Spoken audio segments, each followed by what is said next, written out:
How are you doing? How are you really doing? It's February right now, and February is a really tough month. So I want you to know that you are valued, you are loved, and I don't know what's going on for you right now, but hopefully in this podcast episode today, you can find a little bit of encouragement, hope, and strategies for making it through February. Welcome to the Health with Hashimoto's podcast. It's a podcast where exhausted women with Hashimoto's or people who think they might have Hashimoto's discover a true, simple, and sustainable path to whole health. In addition to being a registered nurse who absolutely loves truth and research and valid ways to increase your health, I am also a homeschooling mom. When I started homeschooling, 11 years ago, I had this message in one of my Facebook groups in February, and it said, "This is the hardest month. And just know that everybody feels this way. February is hard." And that post pops up every single year. And I so much appreciate that wise homeschooling mom who posts it every single year, because February is long. I know it's the shortest month, but it feels like the longest month.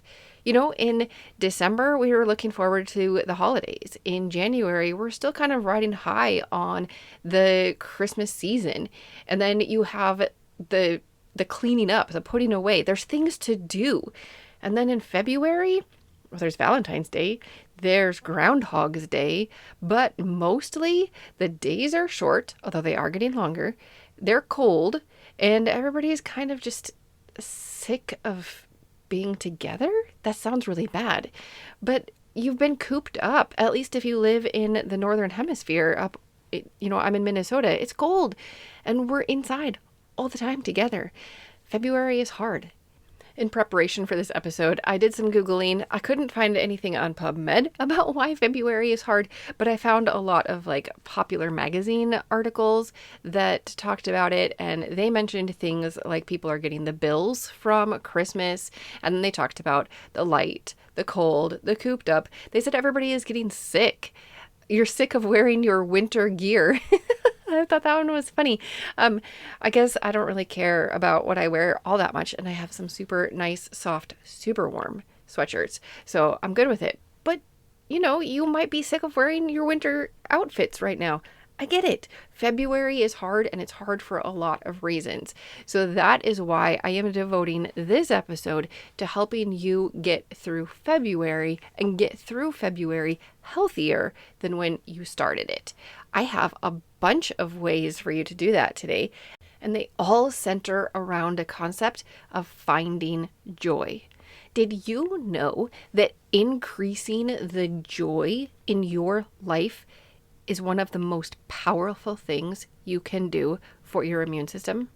It's true. Other than deep sleep, the best thing that you can do for your immune function is to increase your joy. For one thing, increasing your joy gets you out of that fight and flight response.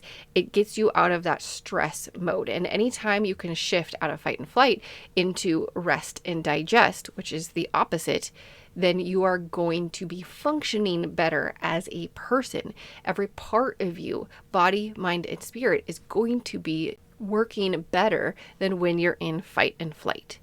There is one study that was done, and they actually looked at cells. And when your cells are under that stress response, they kind of curl up on each other, and they don't allow nutrients in, they don't work as well. And when you're living in a state of love or joy, your cells open up, they uncurl, and they function better.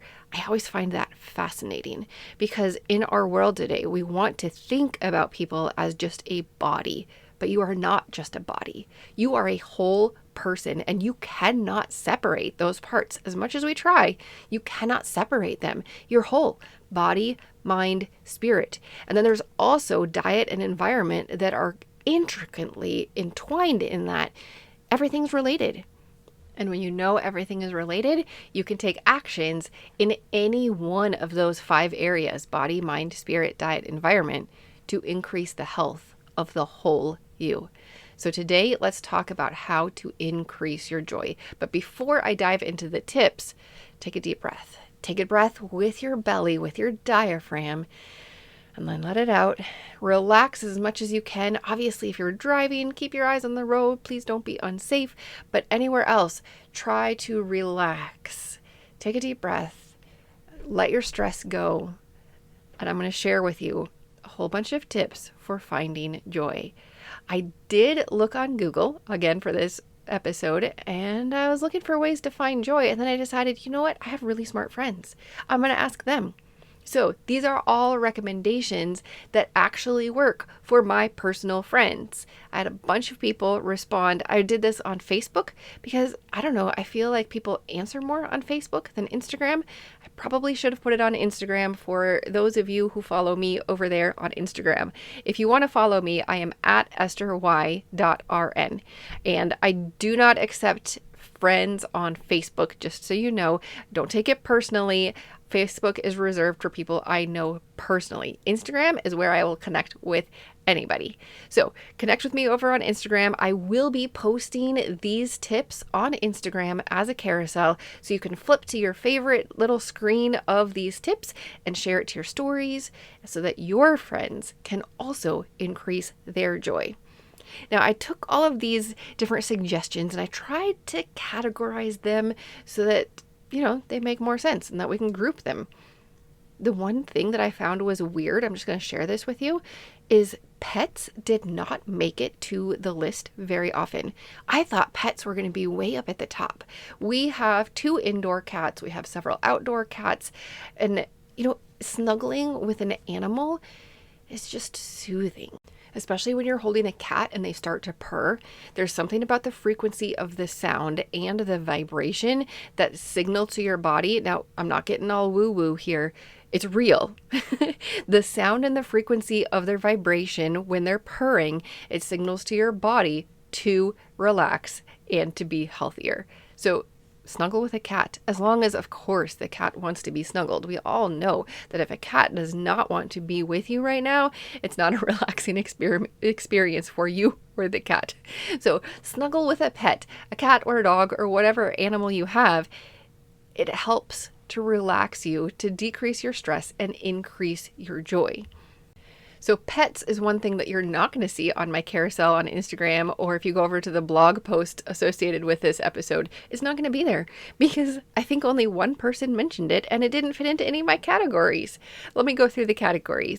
First, I've got nature. Now, taking a hike or spending some time in the garden, getting your hands dirty in the soil, those are things that for some people increase their joy. Now, when you're listening to this list, obviously not every single one of them is going to increase your joy. If you hate being in the garden, or maybe you were told that you had to go pull weeds every summer as a kid and then you just have bad memories, well, maybe that's not what is going to spark your joy. But I assure you, there are going to be other things in the list that do. For me, one of the things that I love the most in the whole world, it happens and instantly I am happier. It's watching snow fall, or even better, watching and smelling snow fall, or rain. I prefer snow. It always makes me smile. I love snow. And the fresh smell when it's snowing or when it's raining, it just boosts my mood immediately. Other things. Let's go into the faith category. A lot of my friends mentioned faith. Now, obviously, if you've listened to this, you know that I am a spiritual person and I have a very strong faith and a very good relationship with Jesus. So it makes sense that a lot of my friends also have that relationship and brought this to the list.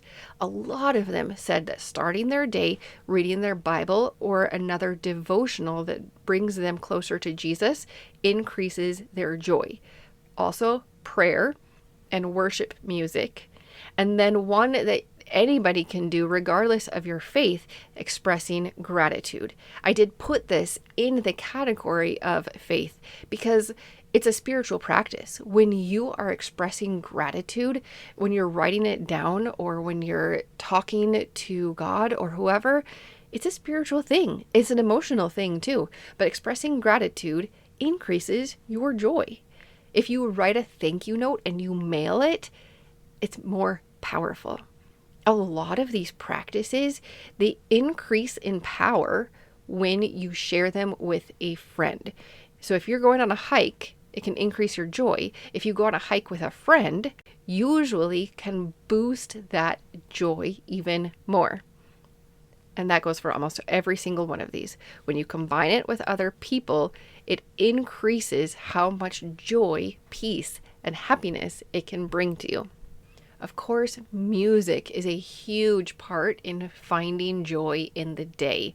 We all know that our emotions can be heightened by playing different music, and we can shift our mood by playing different music. So, and I'm talking about listening to music, but also people mentioned playing an instrument. When you play your instrument, that can increase your joy. Listening to music, lots of people had playlists that they recommended. Listening to music can increase your joy during the day. Again, singing is so powerful. Singing does something physiologically to change your health. Crazy, right? We don't think about the act of singing as changing what's going on in our health, but it can.